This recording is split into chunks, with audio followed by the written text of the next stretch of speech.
Good afternoon, good evening, I should say, everybody. Thanks for joining us here on ASTV on the ice, 6 p.m. Thursday evening.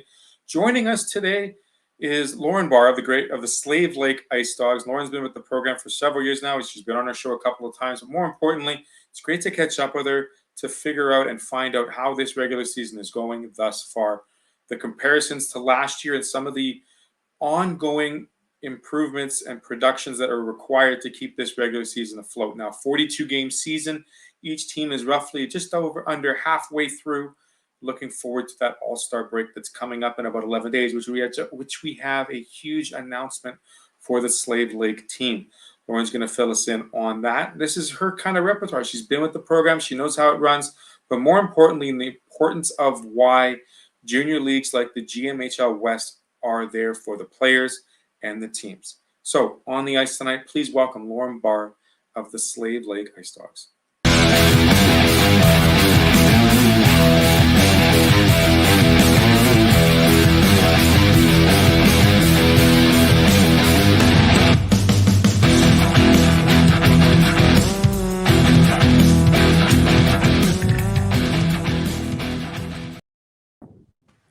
As promised, Lauren Barr donning is that the home jersey or the away jersey of the Slave Lake Ice Dogs?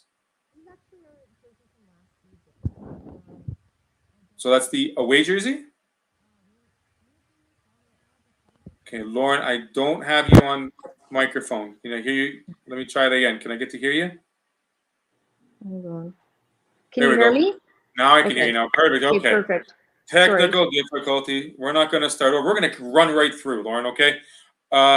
Beautiful jerseys. I love the colors. Thank you. First and foremost, welcome to the show. Thanks for taking some time out of your extremely busy schedule. I know not only through signing players, but organizing travel and transportation and making sure all the players are taken care of at the residence. Your job never ends, does it, Lauren? No, it's really busy. I'm not going to lie. And oftentimes I don't know where I am. Pardon me? Did you find time to go shopping yet for Christmas? Oh, hells no. Not yet, for sure. Not yet. Well, very nice to hear that. I appreciate it. I'm not the only one. Yes. To give everyone that's not available or not in tune with what the GMHL West is, give us a little rundown on the league, Lauren, and the 7 teams that are playing this regular season. Okay, great. So, Theo, there are 7 teams in the GMHL West. There's 3 divisions in the GMHL, North, South, and West. North and South are located in the Toronto Greater Metro area, and West is the new expansion, which is now in its 3rd season out west of Western Canada. The GMHL stands for Greater Metro Hockey League because it was started in the East by Bob Russell, who's a well-known hockey player and advocate of youth hockey. The need for the GMHL arose looking for some opportunities for players that needed a second look, a little bit more time, or that failed to advance to the elite stream just due to politics or maybe financial reasons. At a young age, they might not have had the same opportunities. So we're Tier 2. We're kind of snug in between Tier 1, Junior A, and Junior B. But the difference between us and Junior B is we practice 4 times a week. And we follow the collegiate style where our games are on the weekends, so it doesn't inhibit any practice. So on my team, we have a 90-minute practice Monday, Tuesday, Wednesday, Thursday. And then we also do a considerable amount of other things, CrossFit, stretch classes, yoga classes, conditioning classes, powerlifting. We do game video. So you can imagine these players are receiving training for about 3 hours a day, whereas in Junior B, it's about 1 hour a day. Not 1 hour a day, 1 practice a week. So over the course of a season, they get extremely good. And if you're running a good program, you're going to take a player at the beginning of the season, you won't recognize them at the end of the season, which means if they're young enough, they can go back to that elite stream and be in Tier 1 Hockey Canada, if that's their goal. Or if they're a little bit older, just miss that altogether and go straight to the advancement, college or pro. So we have an excellent record of advancing players to college and pro, specifically even in the Ice Dogs. The league itself has advanced well over 1,000 players to every level, including the NHL. So the WSHL has never put someone in the NHL. The GMHL has. We have proven track record of doing that. But also in the West, the Ice Dogs actually have the greatest advancement track record. So I find sometimes I'll tell the boys if we aren't winning, everybody wants to win, but really, we're not really here to win. We're here to advance players. And you can advance a player on any team. And in the West now, there's 7 teams. The first year there was 3. Last year during COVID, there was 4. So we were able to add one more franchise even during COVID. And this season 3. So there's actually 7 in the West. In the total of the GMHL, I don't know the exact number, but it's significantly more than 20. Perfect. Now the 7 teams all playing in the regular season this year. Great to see, but you touched so much on the hockey side of things, Lauren. For the players that are still in high school or still attending some sort of academics, still going to find time to get those studies in, correct? Yeah, so on the Ice Dogs, because we really are here for advancement, like number one, more than anything else, we really provide a nurturing environment for the whole person. And I know that for our boys, if they're not doing well in school, we might as well pack our bags and go home. There's no point to our program. We're not just here for laughs and some good memories. We're really here to take those players to college scholarships or university. So for our boys, we have a team house. It's a large house that has 2 kitchens, a main kitchen, pantry and catering kitchen, and then a player kitchen. There's enough room for 18 players here. It's a ginormous house. And our coaches live here as well. We have a staff that cleans and maintains the house. So for us to make sure that the boys get to school, we actually drive them to school. So as much as it's not maybe the average junior experience, our coaches are up, waking the kids up, making sure they're on time. Because at the end of the day, the most important thing for us is that they get to school and do well. So our coaches will drive our players to school, and then we have somebody who does tutoring with the players to make sure that they're staying on track. In fact, today, our head coach, Greg Kennedy, and I had an interview with the principal of the school that the boys attend just to check on their track record. So they go to a school called Slave Lake Outreach, which is a half-day program. The school is catered to people, whether they be elite athletes or people with extra scholastic need. So it's catered to the individual, and they have more teachers and more flexibility in their schedule. It works perfect. So pretty well, the whole school is literally made up of Ice Dogs at this point. When we go there, it's just all hockey players. And they go to school from 9 to 11:30. Then they walk over to the rink, start getting ready, hit the ice at 1. So it's a pretty involved day. Academics first, get that finished, and then get into the athletic side of things. Lauren, it's such a great idea to have everyone or have that opportunity to house all the players as one, keeping not an eye on it, but making sure they're in the right way, both on the ice and off the ice. With last year and how everything was so different for the teams, give us an idea of how different or how the changes have been since we had a bit of a preempted year last year, but now we're into a full regular season and looking to finish a regular season in 21-22. Okay, yeah. So last season, obviously, COVID affected a lot of teams. A lot of teams in general folded and went dormant. We were very fortunate in the West. I applied for an exemption with the Alberta government, and we received that exemption. Aside from the WHL, we were the only league to receive that, and we talked about that last year. So that meant we continued to play. That's actually how we ended up getting this house. It's right on the lake in Slave Lake, just outside on an acreage. It's absolutely beautiful because we couldn't get billets. Nobody wanted to billet in the environment of COVID. So we got the house, and last year we had to really pack the house because we had no other option. This year we have some players billeted in town, specifically about 6, and the rest here at the team house. They're highly supervised, so we like to put the younger players here, which you would think that they should be in more of a family environment. But here they definitely get warm comfort of people that care and love them, but much more supervision and less opportunities to maybe make mistakes. But aside from that, this season we kept the house, and we have a rent-to-own agreement because we like it for the program. So that part's similar. Less boys in the house though, because we have our billets. Then when it comes to the on ice, last year with our exemption, we were still able to conduct full practices, but this year it's just a little bit more relaxed. When you come into the facility, they already have all the boys' vaccinations, QR codes there. So there's less, concern as people come and go. So it just feels a little bit more relaxed. We also, the biggest change is we can have fans. Last season, we were not allowed fans. This season, we can have fans, which is obviously part of the fun. Aside from that, last season, we couldn't do in-person learning. This season, the boys are doing in-person learning. So for us, based on our exemption, not too much has changed, but I will say last season was easier to recruit because we were the only game in town.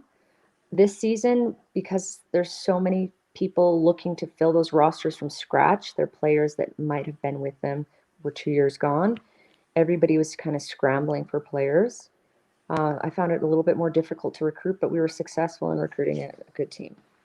You definitely got almost a full roster now, I believe. You've been signing players up until yesterday, I believe. Correct, Lauren? Yes. So I had a pretty well nearly full roster. I made some trades and then I added some more players. We're at a really good spot right now. We have really good character players. Last season, we had a lot of 21-year-olds. This season was kind of a rebuild, and we have quite a few younger players, but they're very hardworking. An interesting story that I'm actually really proud of. Nolan Janvier tried out for the AA Elks in Saskatchewan. Didn't make the team. I picked him up, and now they're like banging down his door, begging for him to come. He's 16, and he absolutely blossomed here. He is one of the top scorers. He's on the top line. For a rookie, that's unbelievable. And it's just this development program. And I've been getting messages from the parents who watched the first few games, and now they're like, wow, your program works. Wow, these kids are better. I'm getting messages from people all over the world legitimately saying how we're turning men into boys, that they like the character of the kids, the volunteering, that we actually care. We're not here to make money, that we're here to advance the players and make the program good. And really, that's the goal. At this point, all of our finances go into the program here in Slave Lake, and that's all we care about is their well-being. And it just feels good to see them doing better because we did start the season only beating Gibbons, who unfortunately have not won a game. And now we're starting to beat teams that are higher up in the standings, and we're starting to see the momentum go in our favor. That's great to see. I mean, we're halfway through the season, not on the win side as much as the loss side, but every team makes the playoffs in the West Division, which I think is great because it extends the season, but also a bit of a seeding scenario at the end of the year. What other, continued preparations do we need to do from an admin side to make sure the regular season can continue without any hiccups and allow those fans to see a full regular season played by the players? That's a good question. I think continued look for sponsorship and support from the community obviously helps financially continue the season, but either way, it will continue. But it's always nice to have more support. For the boys, we've got really good coaching. We actually have co-coaches right now. We have our former head coach and still, Greg Kennedy, who's doing a great job with us. But then we picked up Dave Hersky, who is the head coach of the Barr Bombers, WSHL. He was looking for a more stable program. And between the two of them, they really complement each other. And sometimes you might see coaches not get along. They're both head coaches, but in this case, they really complement each other and get along well. So the boys are getting like the best coaching. So that is part of the reason why I am looking for sponsorship, because now I've taken on 2 head coach salaries really. But we're doing well, and we're really on track to continue success. So administratively, there's not too much. All the work was really done. Now it's just sit back and watch the kids get better and make sure the game day experience. That's the only thing I really feel like I need to work on is our game day experience. Because in the first season, we had about 400 fans. We had games, mascot. It was like a huge entertainment. And then because we had no fans and everyone, was afraid of doing things due to COVID, our game day experience became nothing, obviously. And then now we're trying to rebuild that and get people more excited about coming to the games and making it fun. So that's going to be my next project. Today I was downloading songs to make like a really cool intro. I want to make it really fun for this remainder of the season. So what kind of music are you looking at, Lauren? Are you looking at some classic 90s rock? Or are we looking at, do you want to build a snowman because it's Christmas? No, I was listening to 2000s hip hop, right Oh, from my high school era. just bringing it back. Maybe that wasn't my high school. Oh yeah, it was. And so that's the stuff that obviously I think is cool, so that's probably why. But there's such good like club anthems that you can take little bits from and make it super exciting when they get on the ice, and the kids have never heard it, so they think it's new and fresh. And I'm quite enjoying that. So next home game, if you go and check out the Ice Dogs, you'll see Lauren Barr dancing while everyone stares. Correct. There we go. Literally in the So car on the way from the rink today, the boys were in the car, and I'm like, this was really big. When I was in school, it was DMX, and they didn't know what it was. shout out to the late and great DMX. I mean, he was one of our classic anthems too growing up. I think we're the Yes, same age, Lauren. We'll just leave we it at are. that. We'll come back. Let's take a quick break. We're going to come back and we're going to talk about what the league means to the players, sorry, and the coaches, advancing them to any level, including the next level for them, because that is in essence what junior hockey is about. So stay with us here. We'll be right back on the ice.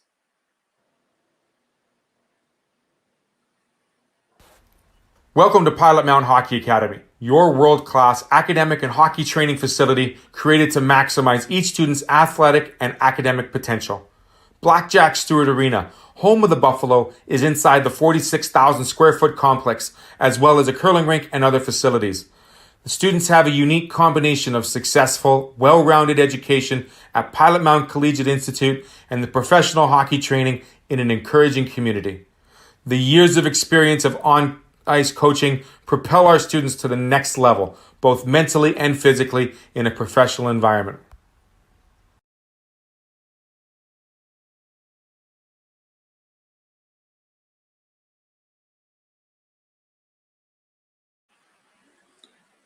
Joining us here, Lauren Barr with the Slave Like Ice Dogs. Lauren, you mentioned a couple of players thus far. We had Jonathan Giancotti here, who was a alum of the Ice Dogs a couple months ago, who's playing overseas.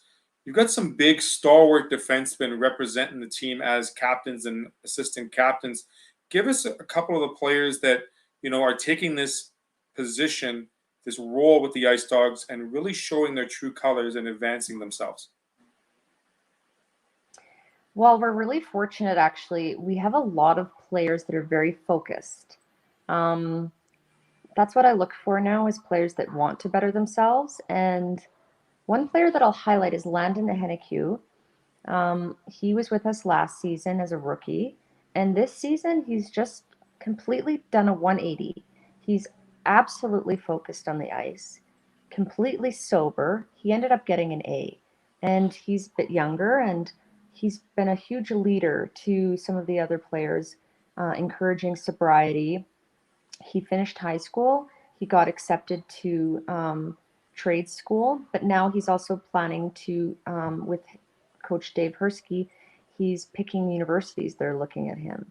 And just speaking to him and his focus, and this summer we have plans to do some training with Dave in Edmonton. It's just exciting. I've literally watched him change right in front of my eyes from somebody that thought it was kind of fun to somebody that's taking it seriously, and his life has been bettered. And another person who's kind of like that is Jonas Benjamin. He is such a hardworking player and so skilled and still so young. He's only 18. And I just know like the world is going to open up for him. And so right now we're just really focusing on his studies because he was a little behind in his studies so that when those opportunities knock at his door, he's ready. But I mean, he's going to be one of the future stars, not just of the GMHL, but certainly bigger and better things. For Austin, he's already had opportunities to go play in the Federal League and in Europe already in mid-season, and I would never those opportunities. I don't know if I lost you. I provided him those opportunities to select, and he'd rather just finish the season. He's our captain, and he provides a lot of strength and leadership with the boys. He's an excellent leader. He has a big heart, very skilled. He's a very offensive defenseman. He's one of the top point earners as a defenseman, and he's very fast. Griffin Thiessen is also a wonderful leader. He's the assistant captain as well. So we have two assistants and the captain. Griffin is one of those kind of people that you thought was way older.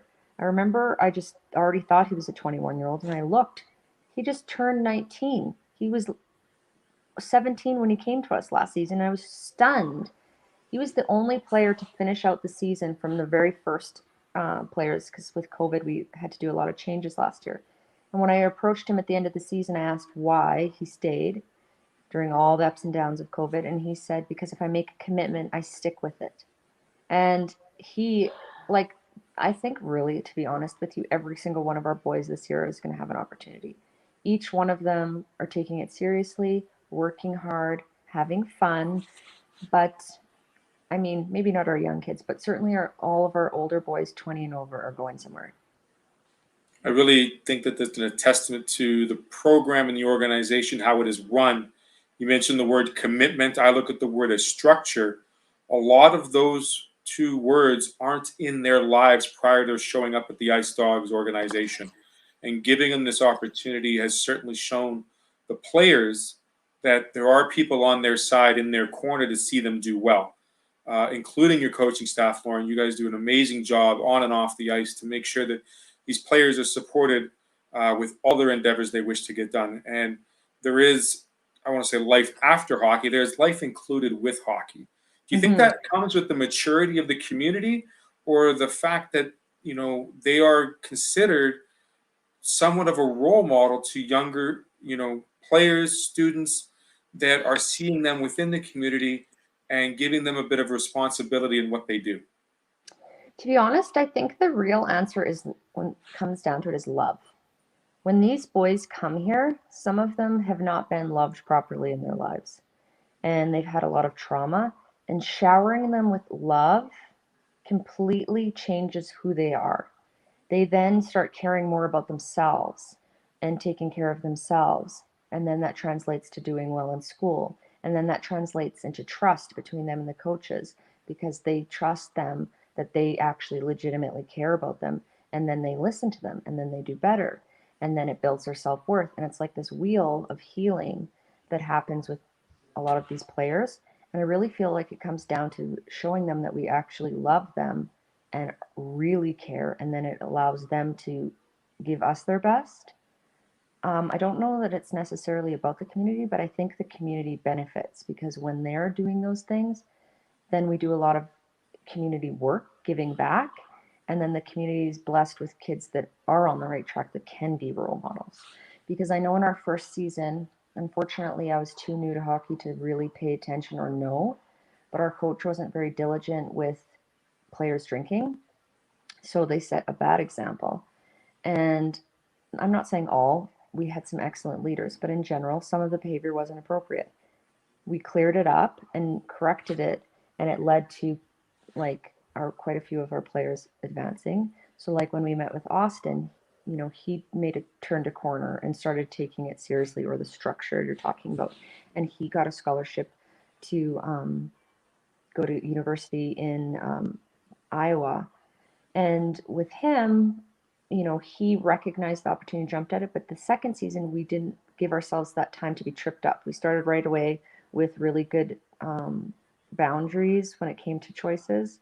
And that allows us to make a good impact in the community. So we've had to do a little bit of repairing with the community. But right now, I'd say our boys are consistently doing tons of things to help the community and spending time with kids. And those kids, you know, see them as role models, and it works because they are role models. Lauren, give us a quick comment on how the team chemistry, the team bonding works when you consider that all of these players, or most of these players, are coming from small communities as well as Slave Lake. But knowing the geography of where the GMHL West grabs their players from, how important is it to develop that team bonding and chemistry earlier in the year so they can come together as one unit and peer and help each other through their work? They definitely rely on one another, especially if they're homesick. Team bonding is crucial. I'd say the coaches play a bigger role in that. I know that the coaches work hard to do functions with the boys, you know, bonding. I think the road trip to Mackenzie, because it is 8 hours away, was a big bonding experience, and then shaking up the rooming situation. The coaches have been doing a lot of things with the boys as of late. So, like tonight, for instance, they're roasting smokies and having a fire pit. And yesterday they had a movie night. And so there's lots of things happening to build those friendships. Because, like you said, the boys are from all over. We have Loic Dury, who's from Belgium. We have people from Northwest Territories. We have people from Saskatchewan, people from Ottawa, all over the place. But one thing I think they all have in common is video games. Yes, you can definitely. Back in the day, go back to our high school days, Lauren. We couldn't play online. We didn't know what that meant. Nowadays, it's a lot easier for players to get involved and keep in touch with their home as well as their players that they're competing with on the Yeah, ice as well. they could be So sitting in two rooms in the same house and playing each other on the internet. there you go. It wouldn't have happened. You'd have to have the same console in front of you, staring at the same TV, right, Lauren? Yeah, back in our day. Back in our day, well, back in our day, we still would have had All-Star games. There's an All-Star game coming up here, December 20th, I believe. Correct, in Fox Creek. Yes. So the All Star game was supposed to be in the Toronto area, but some of the arenas are having some COVID spikes there. So the league felt that it wasn't safe to plan that and then have to cancel it. They gave the West permission to have their own. So this season we adapted and we're having the All Star game as a West function.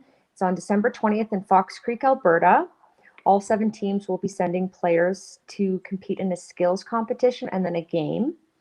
They'll have commemorative jerseys, plaques, and awards, and be staying overnight in hotels there, a dignitary dinner, as well as a player dinner, and lots of fun kind of functions for the community earlier in the day.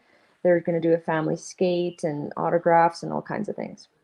That's truly amazing. Now, how do you know how they're going to be splitting up the teams? I mean, it's 7 teams, so how are they going to split it up for one team versus the other? I know they're doing 10 forwards, 70, and 2 goalies on each team. Though everybody's getting mixed up. I don't know who's on which team yet, but I do have a special announcement. I know which players are coming from Slave Lake, and it'll be a news breaking announcement here on your show. Let's hear it. Okay, so for the Slave Lake Ice Dogs, we are sending Loic Dury from Belgium. He is the 10th overall scorer in the whole GMHL league, and he's a forward on our team, 21-year-old. We're sending, sorry, let me think here. Nolan Marshall, who's new on our team, 21-year-old. He's been pre-committed to AC University, and he's a wonderful guy from Ontario. Then next we have Nolan Janvier, that young 16-year-old forward I was telling you about that's just exploded. For defense, we're sending Blake. He is an amazing defenseman. Wow, this kid has just also been one of those ones that just has completely blown us away. He has so much going for him, so much talent. He comes from Canoe Lake, Saskatchewan. And then Francis Iron III, a goalie from Canoe Lake, Saskatchewan. Wonderful young man, amazing character, great goalie, is going to be representing us. We are sending 5 players. Awesome. Now, it's potential that these 5 players, some of them could be playing against one another on the 20th as well. So that'll be interesting for them, won't they? Yeah, for sure. And I think some of them, know some of the guys on the other teams, so that'll be kind of fun. And it'll be interesting to Absolutely. play against one another and see the other side. Will you have a chance to get down to Fox Creek for the All-Star game, Lauren? Oh, heck yes. I'm going to be there with a sign and a jersey cheering on the boys. There you go. How great is it, the fact that, the West Division is able to have its own All-Star game, because it's something to give, a spot of excellence for the players that are doing well, but also give recognition to the whole division itself and the strength that it has. Our commissioner, Ken Gerard, is really a great guy. He is so dedicated to the league and to its success. And he and Bob Russell are very open-minded. Derek Prue, who is the executive director of the West Division and formed a lot of the teams, came up with the idea and they were open to it. And I like that about our league, is that they really just want to do right and do the best all the time and honor the kids. So they're flexible and they make things work to make it work. So the commissioner, Ken Gerard, is coming down to Alberta from Ontario to be there and drop the puck and meet some of the new franchisees that he hasn't met in person because of COVID. So it'll be cool. That's fantastic. Lauren, thank you so much. All the information will be available online, gmhl.net, or just Google GMHL West. You'll get the entire group, the divisions, the announcements right there for Fox Creek. Congratulations to the men that are playing in the All-Star game.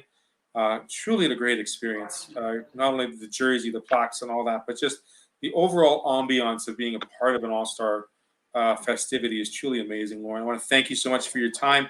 Are there any shout-outs and any thanks you'd like to give to some people that will be watching tonight? Just thanks so much for supporting our boys, you, Theo. Thank you so much for showcasing our division and our league and our team. We appreciate the coverage, and we are just excited to be here. Thank you. My pleasure. I hope to make it up there to Slave Lake sooner than later. I know I've got an open invite, I'm sure, right, Lauren? Yes, absolutely. We'll have to check out all the amenities as well. If you are in Slave Lake, if you are down for checking out a weekend game at home, do go get a ticket. Support the guys, support the men. Truly amazing to hear the opportunity you're giving them, because without it, who knows what would happen. Lauren, thank you so much for watching us here on the ice on ASTV. Thank our sponsors, Doak Spoke Fields, Case Financial Group, Toby Hockey, and the Pilot Mountain Hockey Academy. We'll be back next week, our Christmas, closer to Christmas edition here on the ice. More goodness to the greatness. Thanks for watching. Take care of yourselves. Bye-bye for now.